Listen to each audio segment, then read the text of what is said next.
J'éprouve un réel plaisir à procéder aujourd'hui à l'installation de deux fervents serviteurs de la République. M.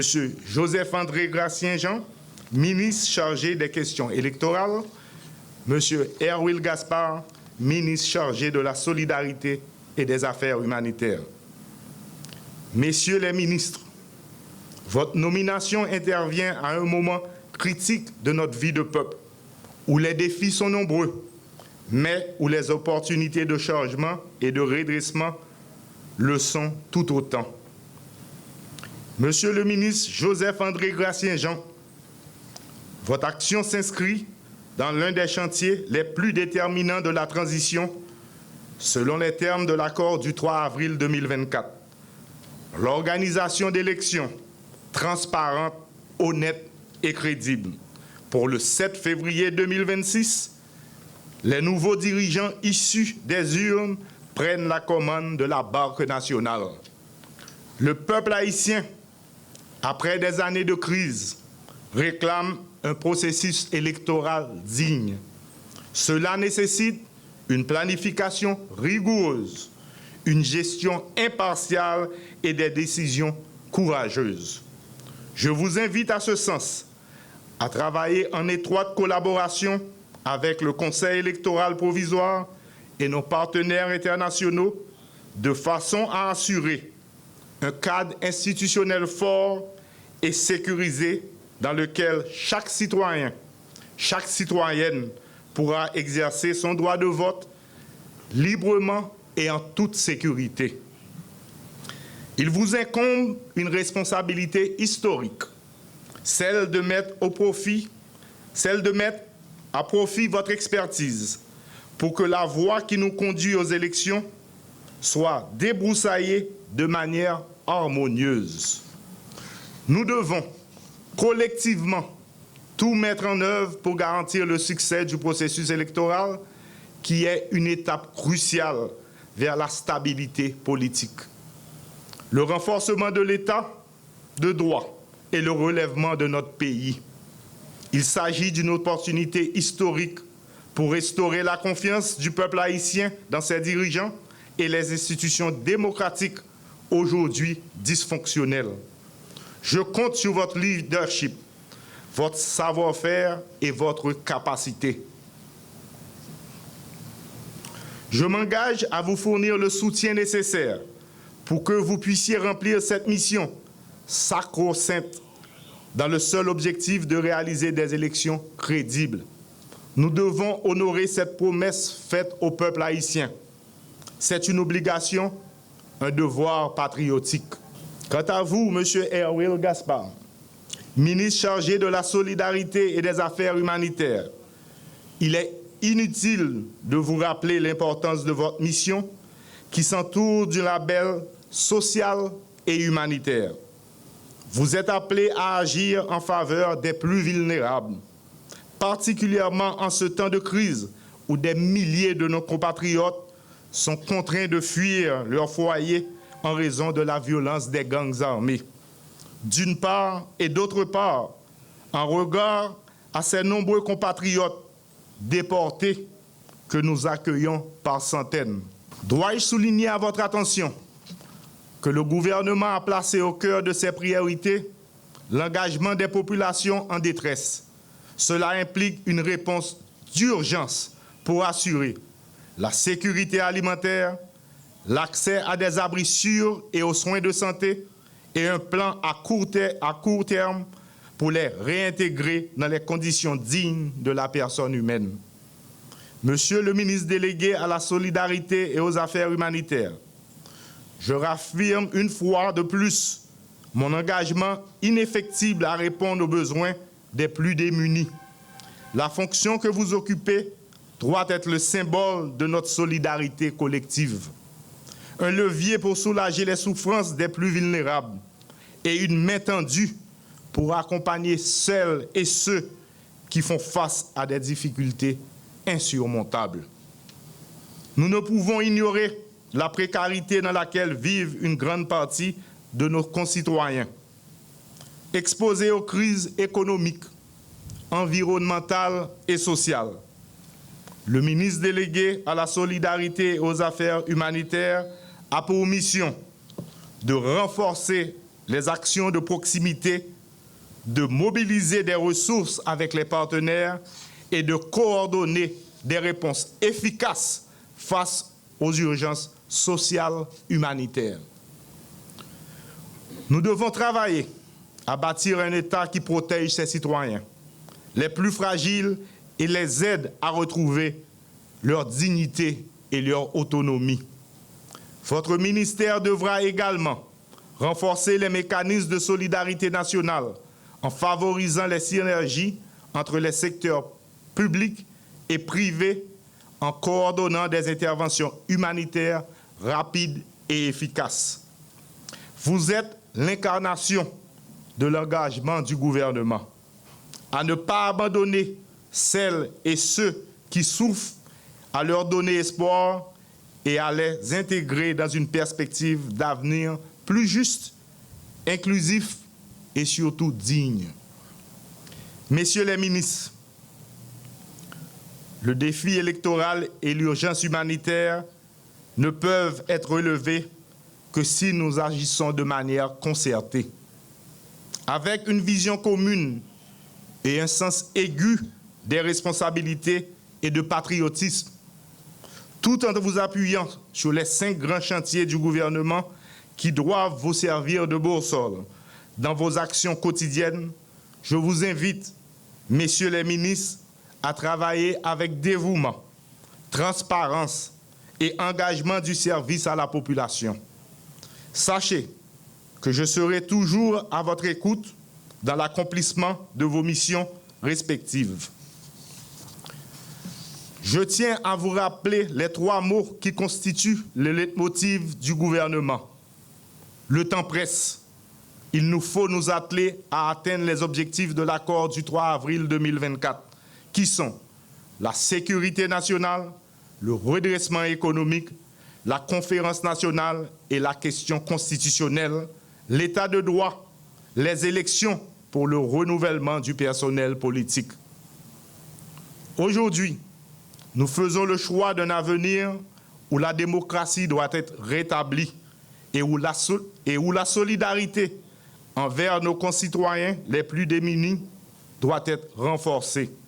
Ces objectifs ne sont pas simplement des ambitions gouvernementales, mais des impératifs moraux et sociaux que nous devons transformer en réalité. Travaillons ensemble pour une Haïti résolument tournée vers l'avenir, le progrès, le développement. Messieurs les ministres, peuple attend nous, faut que nous baillons résultat. Merci pour le service.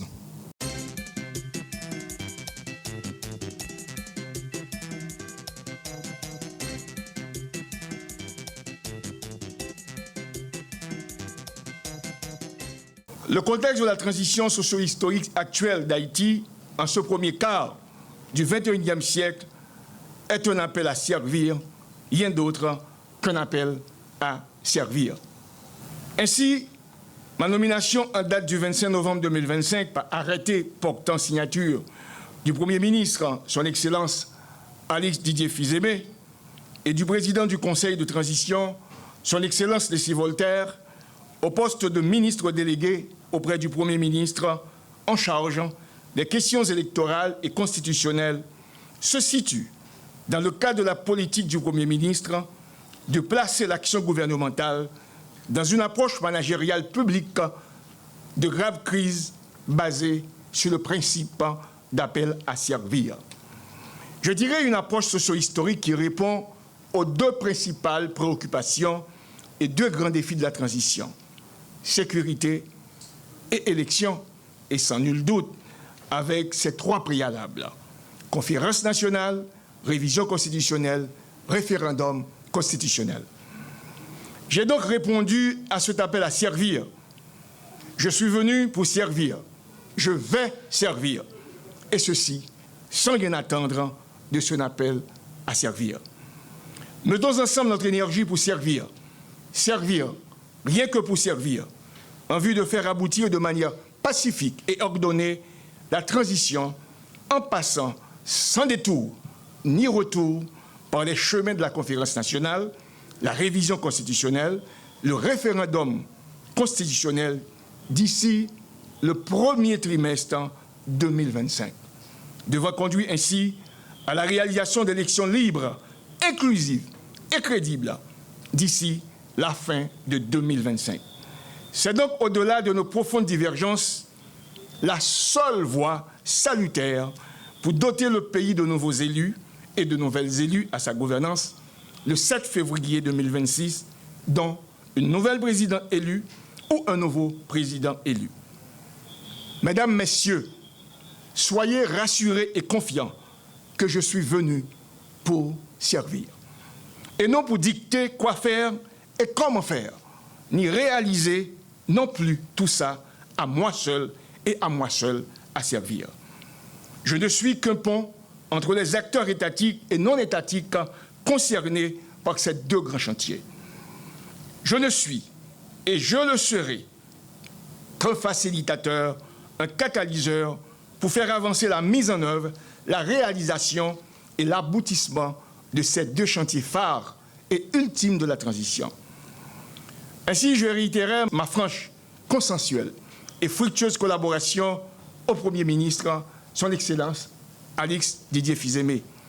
Et ceci en retour pour la confiance spontanée qu'il a placée en moi dès notre première rencontre, en compagnie de son directeur de cabinet, M. Daxen Joseph, qui lui aussi, spontanément, m'a exprimé son désir de me voir nommé à ce poste ou de renouveler mon statut de conseiller technique au cabinet pour ces deux chantiers que j'ai conduits pour le prédécesseur de l'actuel Premier ministre durant 5 mois à la primature.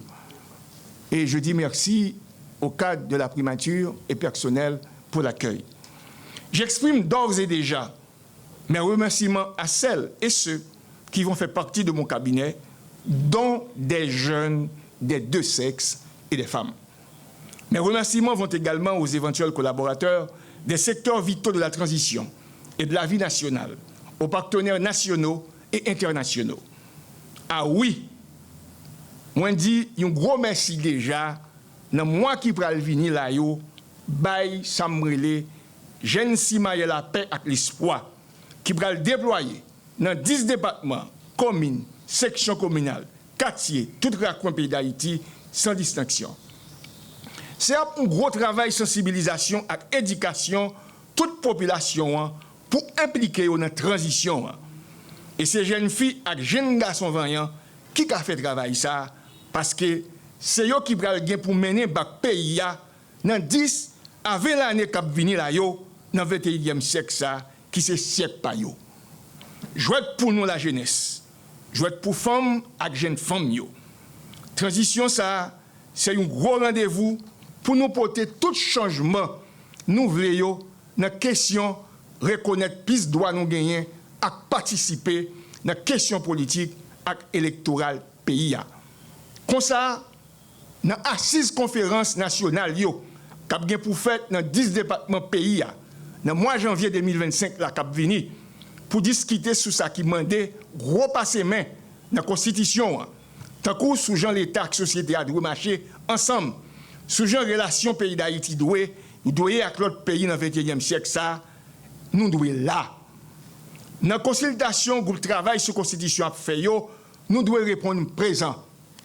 Dans le référendum qui a bien pour fait, pour PITA, dans le mois de mars 2025, là, nous devons sortir à l'adopter la Constitution qui a bien gros même passé fait là-dedans. Là. Dans l'élection qui a bien pour démarrer pour PITA, dans le mois d'avril 2025, là, nous devons parler pour nous le candidat ça qui veut venir diriger le pays. Dans le jour d'élection qui a bien pour faire pour PITA, dans le finissement, l'année 2025, là, nous devons aller voter. Voter candidat qui n'a pas nous, avec programme nous est bon pour établir sécurité, la paix et progrès dans le pays pour un peu de temps. Je commencerai tout d'abord par remercier le Premier ministre pour la confiance qu'il me place en me reconduisant de la charge des questions humanitaires et de la solidarité. Mes responsabilités exigent résolument, proche de la population, en lui offrant une écoute active et attentive, afin de réduire la distance qui peut exister entre elle et ses dirigeants. Monsieur le Premier ministre, comme vous le savez, les défis sont énormes, mais je n'ai pas frémi pour autant.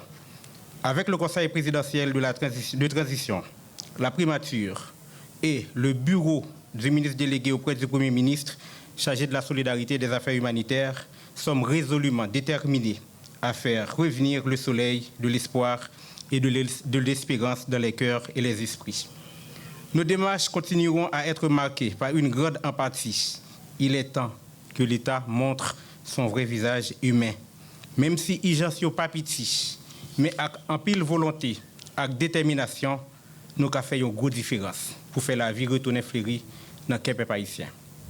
Monsieur le Premier ministre, en cette période de grande turbulence, tous les mots appelés à exprimer l'ampleur du désastre que vit notre pays sonneront comme des euphémismes. La monstruosité de certaines tragédies a le pouvoir de tarir les mots, même chez les plus grands orateurs. Il est vrai que la valeur d'un homme politique se mesure aussi à l'aune des résultats obtenus face aux grands enjeux. D'ailleurs, dans le cas à nous, c'est un moment difficile. Le peuple haïtien toujours connaît, c'est dans les épaules, dans la tête ensemble, dans la solidarité, ils ont toujours réussi à sortir. Les nous mettons tête nous ensemble, nous arrivons à écrire gros page l'histoire dans l'histoire de l'humanité. Mesdames, Mesdemoiselles et Messieurs, il est venu le temps pour nous de parler solidarité, sécurité et humanité. Si nous voulons entamer le vrai virage vers le nouveau et définitif départ, car, après tout, la solidarité est une valeur profondément ancrée dans la culture haïtienne qui est occultée malheureusement par la crise humanitaire qui nous ronge. Nous devons renouer avec cette valeur sûre en réponse à la crise de façon durable. Quand l'haïtien vous dit, par exemple, manger sous du fait pas guémette, si gain pour yon, gain pour deux, ou encore, qui ne se souvient pas de cet élan de solidarité qui nous habitait tous et toutes au lendemain du 12 janvier 2010. À mes collègues ministres, je lance un appel à la mise en commun, à l'addition de nos efforts et à la mutualisation de nos ressources. Condition sine qua non pour transformer les souhaits et la volonté du Premier ministre exprimés lors de son investiture en fait palpable et indéniable.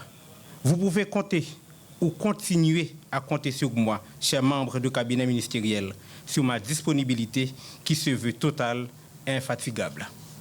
La population a toujours exigé d'être au courant de tout ce qui s'est fait au sommet de l'État. Elle réclame de la transparence. Moi, à mon niveau, la garde a informé des solutions adoptées dans le but d'adresser les problèmes qui l'épuisent. Pierre Bougaud, Canadien et homme politique au grand talent d'orateur, affirmait « À quoi nous servirait d'avoir les meilleures solutions si toujours nous les retenons pour nous-mêmes, de crainte d'effrayer quelques personnes ici et là. Les plus grandes vérités sont souvent les plus difficiles à formuler, à entendre, à accepter, mais pourtant celles qui libèrent. En tant que ministre délégué auprès du Premier ministre à la solidarité et aux affaires humanitaires, je me positionnerai toujours le plus proche des desiderata des plus vulnérables. Moi, pas jamais suspendre. Ensemble avec eux, réfléchir et puis joindre une solution qui a plus bon pour eux. Je conclurai en rappelant ceci. Le moment est venu pour nous de réaffirmer notre foi en l'avenir d'Haïti. Ensemble, nous pouvons redonner l'espoir à des milliers de familles et insuffler un avenir à notre société. La solidarité n'est pas un slogan, c'est une valeur profondément enracinée dans notre identité en tant que peuple.